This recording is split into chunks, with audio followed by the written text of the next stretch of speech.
प्यारे बच्चों, आज हम आपको घात और घातांक के बारे में बताएंगे। उसके कुछ नियम होते हैं जिसके बारे में मैं आपको बता रही हूँ। उसकी हेल्प से आप वर्कशीट 90 को करेंगे। पहला नियम क्या होता है? मान लीजिए 2 की पावर 3, 2 की पावर 2, इनमें आधार सेम है तो घातें आपस में जुड़ जाती हैं। आधार यदि एक समान है तो गुणा करने पे घातें जुड़ जाती हैं। दैट मीन्स 2 की पावर 5। दूसरा नियम है, यदि आधार सेम है और ये डिवाइड हो रही हैं तो घातें आपस में घट जाती हैं। ऊपर वाली घात में से आपको नीचे वाली घात को घटा देना है। थर्ड नियम है, यदि घात के ऊपर घात है 2 की पावर 3 और उसके ऊपर भी 2 है तो घातों का आपस में गुणा हो जाता है। तो घात के 3 नियम है।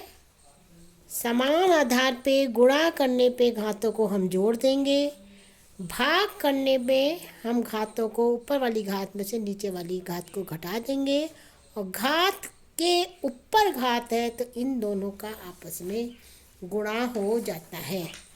अब आपकी ये वर्कशीट जो 19 है उसके मैं कुछ सवालों को करा रही हूँ। पहला सवाल है p की पावर 3 इंटू पी की पावर 2। आधार सेम है तो गुणा करने पे घातें जुड़ जाती हैं, तो ये क्या आ जाएगा? p की पावर 5।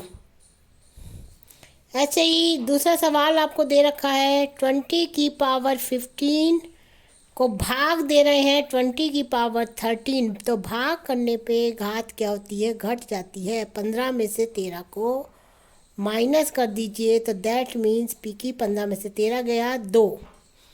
इसी तरीके से इसका थर्ड सवाल है 6 की पावर 2 के ऊपर 10। घात के ऊपर घात है तो घातों का आपस में गुणा हो जाता है। 10 दूनी 20। यदि आधार सेम है,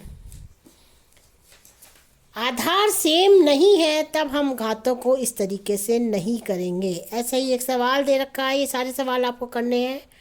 -4 की पावर 100 मल्टीप्लाई बाई -4 की पावर 20। गुणा हो रहा है तो घातें क्या होंगी? जुड़ जाएंगी। 100 में आप 20 को जोड़ दीजिए तो दैट मीन्स क्या आ जाएगा? -4 की पावर 120। फिफ्थ सवाल है 7 की पावर 3 डिवाइडेड बाई 7 की पावर 10। सेम आधार है तो भाग करने पे घात को घटा देंगे। 13 में से 10 गया बच्चों, 3 आ गया। ऐसे ही छठा सवाल है 7 की पावर 50 के ऊपर 2। घात के ऊपर घात है तो आपस में घातों का क्या होगा? गुणा हो जाएगा। 7 की पावर 100। तो इस तरीके से आपको ये सारे सवालों को करना है। इसके बाद आपकी एनसीईआरटी की बुक के मैं कुछ क्वेश्चन करा रही हूँ। एनसीईआरटी की बुक्स की एक्सरसाइज 13.2 के सवालों को देखिए। अब एनसीईआरटी बुक ले लेंगे आप। एक्सरसाइज 13.2 का पहला सवाल है, पहले का पहला, 3 की पावर 2, 3 की पावर 4 और 3 की पावर 8। समान आधार है तो घातें क्या होंगी? जुड़ जाएंगी। 2 जमा 4 जमा 8, तो कितना हो गया? 8 4 12 और 2 13। इसी तरीके से इसका दूसरा और तीसरा सवाल आप करेंगे। पांचवा सवाल है, 1 2 मैं करा रही हूँ। 5 की पावर 2 के पावर 3 डिवाइडेड बाई 5 की पावर 3, तो सबसे पहले इसको सॉल्व करेंगे। घात के ऊपर घात है तो क्या हो गया, 2 तिया 2 गुणा 3 और 5 की पावर 3। तो ये क्या हो गया, 5 की पावर 6 डिवाइडेड बाई 5 की पावर 3। अब क्या है, सेम आधार है तो घात आपस में घट जाएगी। तो आंसर आपका आ गया 5 की पावर 3। इसी तरीके से आपको सवाल करने हैं। मान लीजिए एक 7वां सवाल है, मैं 2-3 सवाल करा रही हूँ, बाकी आप अपने a की पावर 4 b की पावर 4। यहाँ पे आधार सेम है तो घातें नहीं जुड़ेंगी। तो हम क्या लिख सकते हैं, ए बी की पावर 4।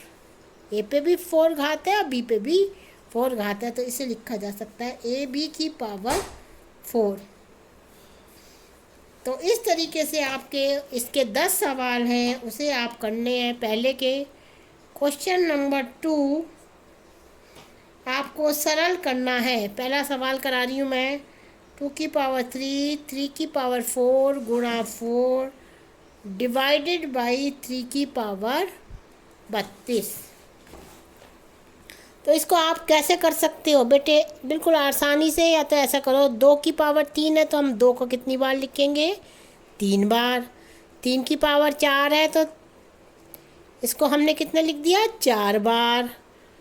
और 4 है, 4 लिख दिया। ऐसे ही 3 गुणा 32। अब इसको आपको काट सकते हो, 3 को 3 से काट दिया, 4 एकम 4 4 अट्ठे 32, 2 एकम 2 2 चौक 8, 2 एकम 2 2 दूनी 4 और 2 और ये 2 कट गया, क्या बचा, 3 तिया 9 तिया 27। इसको सरल करना है तो इसको आप इस तरीके से लिख के ऊपर और नीचे को काट के आप सरल कर सकते हैं। तो आपको इस तरीके से एक्सरसाइज 13.2 के सवालों को करना है, जो कि मैंने अभी आपको कराए हैं।